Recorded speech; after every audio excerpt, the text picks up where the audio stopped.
Do you see the damage on those engines? That wasn't just the result of a hard landing. It was the last sign of a chain reaction, a sequence of mistakes that would end in tragedy. Pakistan International Airlines. Flight 8303 had almost completed its routine journey from Lahore to Karachi. But instead of a safe landing, what followed was a nightmare. A failed approach, a missed landing, a fatal second attempt, and the loss of 97 lives.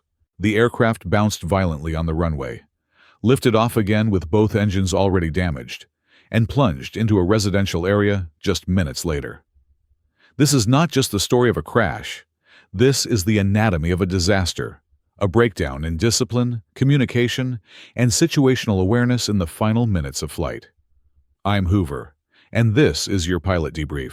The captain of Flight 8303 was 58 years old, a veteran pilot with over 17,000 flight hours, 4,800 of those on the Airbus A320. On paper, this man should have been the safest person in the cockpit. But there was a dark history behind the logbook. At one point in his career, he was declared mentally unfit to fly following a psychiatric evaluation. He was later rejected from a supervisory role due to poor technical knowledge and low situational awareness. Colleagues described him as overbearing and dismissive of authority, a dangerous personality type in a cockpit that demands collaboration, humility, and precision. The first officer was 33 years old and had just under 2,300 total flight hours, with more than 2,500 on the same aircraft type. His promotion had also been delayed due to performance issues in training, but he was eventually cleared to fly. On this flight, he was the pilot flying, meaning he was physically controlling the aircraft, while the captain was the pilot monitoring. It's standard practice to alternate these roles, but no matter who is at the controls, the captain is the final authority on board. And what happened next shows how that authority was abused, or worse, completely abandoned. The flight started routinely. The aircraft was on approach to Karachi's Jinnah International Airport, under clear skies and ideal conditions. The air traffic controller initially assigned the crew a standard arrival route, one they likely knew well. But then came a change. ATC cleared them direct to a waypoint called Mali, a shortcut that significantly reduced their descent time. This is a common practice, and in itself, not dangerous. But what followed was, normally, when given such a shortcut, pilots conduct an approach briefing, a critical conversation where they assess the new descent path, plan for threats like high altitude or speed, and ensure everything is programmed correctly in the flight management system. But that briefing never happened. The cockpit voice recorder revealed why. The pilots were engaged in irrelevant conversations during the most critical phase of flight. They didn't discuss their approach, didn't verify the new routing, and most importantly, didn't prepare for the obvious, that this shortcut might leave them too high and too fast to land safely. And yet, the holding pattern at waypoint Sabin was already built into the approach procedure. If they were too high, they could have descended in the hold, safely and legally. But the pilots never mentioned it. In fact, they didn't even acknowledge the threat. It's highly likely that the captain, who had flown this arrival countless times before, simply assumed he could manage it on instinct. That kind of overconfidence, paired with complacency, is one of the deadliest combinations in aviation. When cleared to descend to 10,000 feet, one of the pilots entered the new altitude and activated the Managed Descent Mode, a feature on the A320 that tells the autopilot to descend along a calculated path, observing all altitude constraints. But here's the problem. Neither pilot confirmed whether the aircraft was actually doing what they expected. This is known as a lack of mode awareness. In any modern cockpit, especially with highly automated systems like the Airbus, pilots are trained to always cross-check the flight mode annunciator and verbalize what the aircraft is doing. That didn't happen here. 3 minutes later, they were cleared to descend to 5,000 feet. Again, they made the input. Again, they failed to monitor the descent or check thrust reduction. Meanwhile, The auto thrust had reduced to idle, but the crew remained distracted. In fact, they even changed the radio frequency without being prompted. A breach of communication protocol that caused them to go silent for 2 full minutes. Karachi Approach tried to reach them repeatedly with no response. Finally, ATC had to call them on the emergency frequency. That's how out of sync this crew was with the operation. As they passed through 15,000 feet, they were cleared to descend to 3,000 feet and received clearance for the ILS approach to runway 25L. But when they changed the altitude on the control panel, they didn't update the flight management system. That one misstep created a dangerous contradiction. The FMS still assumed the aircraft would enter the hold at Sabin and descend gradually to 3,000 feet. Instead, the aircraft was dropping rapidly to that altitude, cutting through the design descent profile, with no warning, no correction, and no oversight. There were signs everywhere. The navigation display showed a curved arrow at Sabin, a symbol for the holding pattern. As the plane got closer, the entire holding pattern was rendered on the screen. The pilots didn't see it, or worse, ignored it. Even a quick glance at the FMS would have revealed that the aircraft was preparing to enter the hold and descend in a controlled sequence. But they were flying blind, not because of failed instruments, but because of failed discipline. This wasn't just poor airmanship. It was a breakdown in every layer of protection that modern aviation builds into its systems. In fact, this level of mismanagement echoes the tragic fate of Air France Flight 447, where a failure to understand automation, combined with miscommunication and distraction, led to a fatal stall in the Atlantic. In both cases, the systems worked. The pilots didn't. Flight 8303 wasn't doomed by one mistake. It was a slow-motion collapse of protocol, awareness, and professionalism. And with every foot of altitude they lost, they were racing toward disaster. What happened next? The unstable approach, the gear-up landing, the second takeoff with destroyed engines, defied everything pilots are trained to prevent. And that's exactly where we're going next. The shocking truth is that all of this could have been prevented. If only the pilots had been paying attention. If they hadn't been distracted with irrelevant chatter, if they had simply verified the aircraft's automation, they would have seen the flaw in their descent path. They could have updated the flight management system to reflect the correct altitude constraint, 3,000 feet at Mali.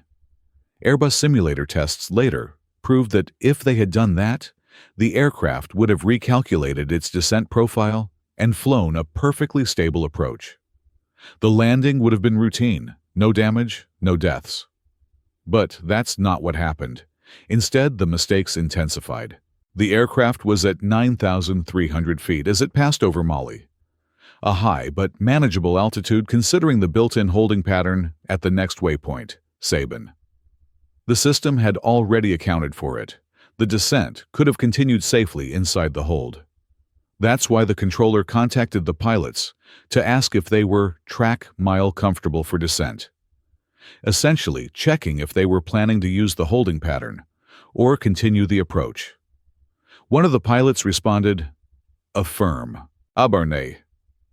But what happened next marked the start of chaos in the cockpit. The captain realized they were too high, but instead of calmly requesting the hold, he panicked. He began shouting, "What has happened? Stop! Stop! Oh no! Take out the hold! Take out the hold!" The first officer, confused but compliant, removed the hold from the FMS and asked if they should report it. The captain told him no. Just tell ATC they were established on the localizer. At this moment, the cockpit lost all structure and discipline. The first officer was flying the aircraft, the PF, which meant he should have been focused on the flight path, not systems programming or radios. According to standard procedures in most airlines, the pilot monitoring, in this case, the captain, should handle all communications and FMS inputs during approach. But the captain was ordering the first officer to do it all: fly the aircraft, manage the systems, and talk to ATC. At this point, they were descending through 9,200 feet. But based on the ILS approach profile, they should have been down to 4,700 feet. They were still more than 4,000 feet too high. Trying to force the descent, the captain deployed the speed brakes, then pulled the altitude selector knob to engage open descent mode. This commanded the auto-thrust to idle and allowed for a much steeper descent, bypassing altitude constraints. But open descent is not recommended during final approach because it disregards intermediate step-down fixes, a dangerous choice this close to the ground. Meanwhile, controllers at Karachi were watching the aircraft on radar. Alarmed, they called the approach controller and said the aircraft was far too high. The response? Yes, it's too high. I'm observing. We'll give orbit. ATC asked the pilots to confirm their altitude, but the crew underreported it, rounding down by several hundred feet. This was a deliberate miscommunication. They were now passing Sabin at 7,800 feet, when they should have been no higher than 3,000. This was the moment to call a go-around.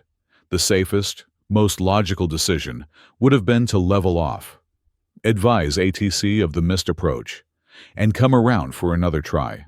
But no one said it. The first officer stayed silent, going along with every command the captain gave.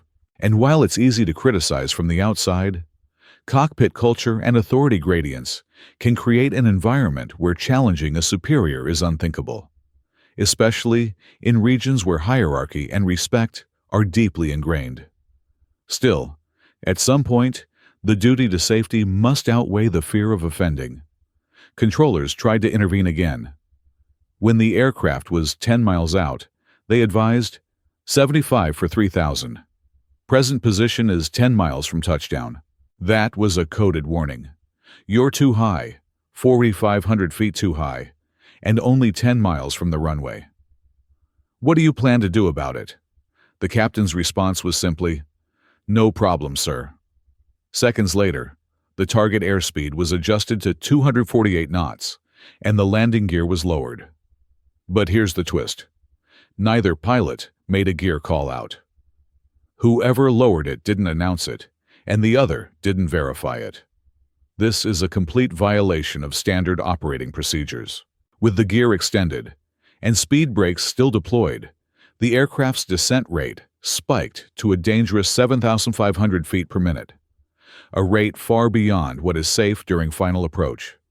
Still trying to save the approach, ATC offered an orbit, a circling maneuver to lose altitude. The controller said, "Sir, orbit is available if you want." The captain directed the first officer to decline, and although the first officer hesitated, he eventually said, "Negative. We are comfortable. We can make it, inshallah, God willing." But this wasn't a moment for blind faith. The first officer likely knew they were in trouble, but he remained passive, choosing silence over confrontation. Moments later, the captain said something chilling. "He will be surprised what we have done." Whether this referred to the controller or someone else is unclear. But the tone suggests a man who had thrown caution aside, convinced he could defy the rules and make it work through sheer will. Overconfidence had become delusion. The controller made one last effort to stop the disaster. At 7 miles from the runway, ATC issued a vector.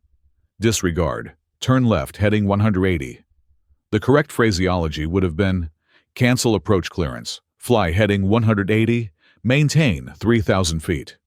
But none of it mattered. The pilots ignored the instruction. A few seconds later, they responded, "We are comfortable. Now out of 3,500 for 3,000. But they weren't comfortable. They were in free fall, locked into a descent profile that was too steep, too fast, and far too late. And the worst was still ahead. Established, they said, once again lying about their altitude. On a clear and sunny day like this, any competent pilot should have been able to look outside, see the runway, and realize just how dangerously high they still were. From the cockpit, the airport was in plain view, and yet the crew continued to mislead controllers, ignoring the growing threat below them. And while it might have looked like they were finally back on track, locked onto the runway centerline, Descent seemingly stabilized. There was one major flaw in their approach they hadn't noticed. The kind of flaw that, if missed, can seal the fate of an entire flight. From the start, the aircraft was configured to fly an ILS approach to runway 25L. That means the autopilot was set to intercept two signals: the localizer for lateral alignment with the runway and the glide slope for vertical descent guidance. But there's a critical rule every pilot knows: you must intercept the glide slope from below. Doing so ensures you're locking onto the real glide path. But if you're too high and descend from above, there's a dangerous phenomenon. The aircraft can latch onto a false glide slope. It looks real. It feels real. But it's not. The flight computer doesn't know the difference, and it leads to a dangerously steep descent angle. That's exactly what happened.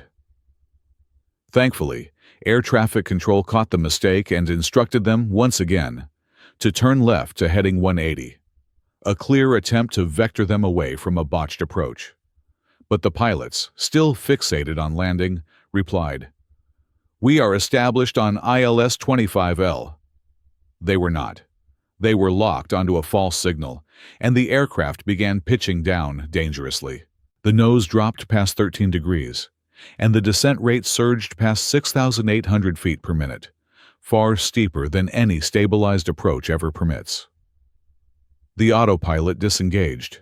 A master warning blared in the cockpit, but neither pilot called it out.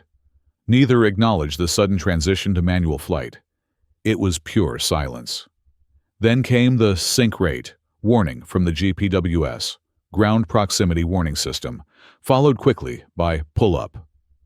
That call-out is not optional. It's a memory item. It means immediate action, maximum thrust, full nose-up pitch, terrain avoidance mode.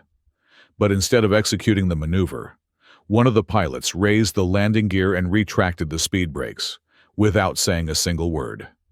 And then they were cleared to land. 3 miles from the threshold, someone extended the flaps to setting 3, triggering more overspeed warnings. The aircraft was still flying well over 220 knots. At 1,100 feet AGL, the first officer finally asked, "Should we do the orbit?" The captain shut it down immediately. No, leave it." The investigation later determined that it was the first officer who had retracted the gear and speed brakes, perhaps hoping to initiate a go-around, but too afraid to confront the captain directly. He never voiced his reasoning. He never told the captain what he had done. Then, the captain took control of the aircraft, but without saying so. He didn't announce, "I have control." He just pushed forward on the side stick. The aircraft's system registered dual input, meaning both pilots were now applying control input simultaneously. The captain was pushing nose down. The first officer pulling nose up.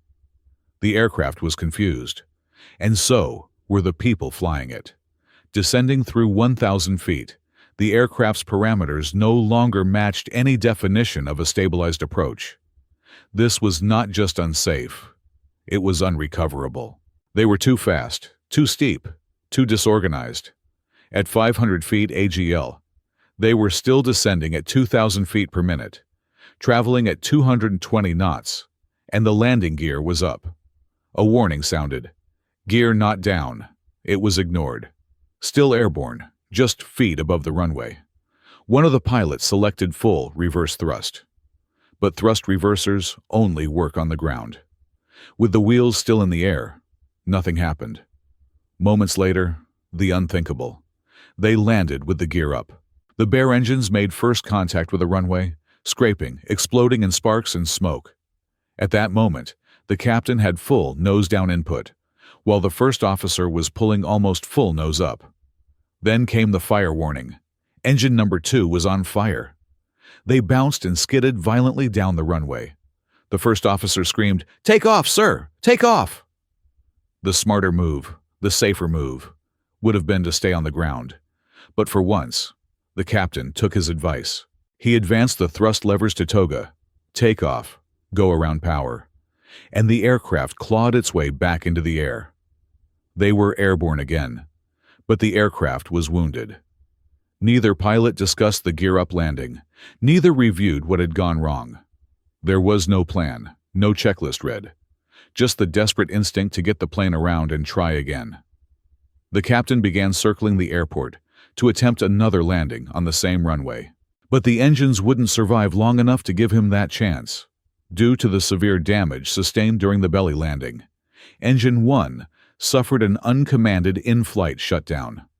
And Engine 2, it was still at idle. The pilots had reduced power earlier because of the fire warning and forgot to restore it. For 1 full minute, the aircraft flew on a single engine at idle thrust before the crew realized it and re-advanced the throttle. But it was too late. Engine 2, heavily damaged, could only produce about 65% of its rated thrust. As they began their final turn back toward the runway, low, slow, bleeding altitude, the aircraft triggered multiple stall warnings. One of the pilots finally extended the landing gear. But the descent was no longer controllable. They crashed into a residential neighborhood. There were 91 passengers and 8 crew members on board. Somehow, 2 passengers survived. They were later awarded $3,125 each. The families of the deceased received $6,250. The investigation uncovered something deeper than pilot error. Over the 12 months before the crash, the captain had flown 289 flights, many of them showing signs of unsafe behavior, unstabilized approaches, high descent rates, multiple GPWIS and GPWS warnings, and not a single recorded go-around. It was a pattern of recklessness. But the most damning revelation came just weeks after the crash. 34% of Pakistan International Airlines pilots were found to hold fake or suspicious licenses. Some had paid others to take their exams. It was a systemic failure, a betrayal of trust at the highest level. And the most haunting detail of all, the aircraft was damaged. Yes. But the investigation concluded that if the crew had simply left the landing gear down after the first approach, the plane could have stopped safely on the runway. Everyone on board would probably have lived. In the end, it wasn't just one mistake that doomed Flight 8303. It was a storm of complacency, overconfidence, poor CRM, and systemic negligence. A perfect storm that turned a routine flight into an avoidable catastrophe.